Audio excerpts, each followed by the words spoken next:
Hello, I'm Dr. Elaine N. I'm a research and clinical psychologist who's been studying high sensitivity since 1992. High sensitivity is an innate trait found in about 20% of people and in almost about that percentage in animals as well, and it's found in as many men as women. I originated the concept when I realized there was an inherited trait that's been studied under other names, such as shyness or introversion, but its basic characteristic is something else. For example, 30% of sensitive people are actually extroverts. A person who is highly sensitive has an innate tendency to process information more carefully, to study a situation thoroughly before acting. This makes us very aware of subtleties, but also easily overwhelmed. And when anyone's overwhelmed, they don't feel good or perform well. So it's important to know if you're highly sensitive so that you can make full use of its advantages while compensating for its other effects. So how do you know if you're highly sensitive? I created a test based on my research, which you can find in my books or at my website. But here are a few of the questions.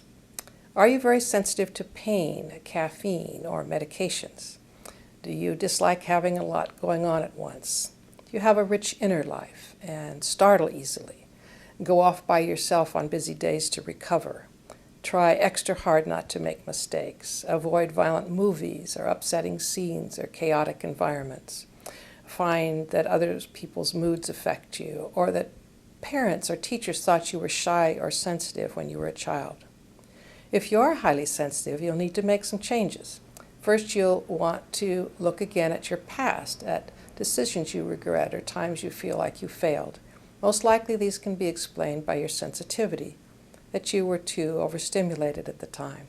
Second, you need to try to stop living like the non-sensitive. For example, you need more downtime and you need meaningful work. Third, you need to work on your self-esteem, because our culture generally does not value sensitivity. And fourth, being highly sensitive does affect your relationships. Others will need to understand that certain things about you, such as your need for downtime and for gentler remarks, are beyond your control. You will see that a non-sensitive friend and partner also cannot help the way they are, but can complement your own temperament nicely. Fifth, if you've had a troubled childhood, you will be more anxious and depressed than non-sensitive people. If you did not have a troubled childhood, however, you are no more likely to have these problems than anyone else. Indeed, there is some evidence that you will be better off than others. Finally, if you're raising a sensitive child, you really need to be well informed about how to do that. For example, your child will do better with fewer outside activities than other children, and punishment must be gentler. So that's high sensitivity, and I hope this information will be helpful.